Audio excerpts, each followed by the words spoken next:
सीखेंगे difference between the sounds of ऑक and अक.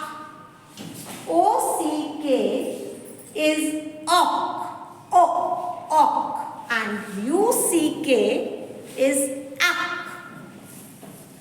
तो हमारा फर्स्ट वर्ड बना कॉक. कॉक से ही हमने नेक्स्ट वर्ड बनाया पीकॉक. लॉक, रॉक, रॉक से बना frock. Socks, dock, clock, block, knock. अब हम आएंगे अक. अक में हमने डी को अगर लगाया तो वर्ड बना डक. लक, प्लक, ट्रक, बक, सक. Thank you.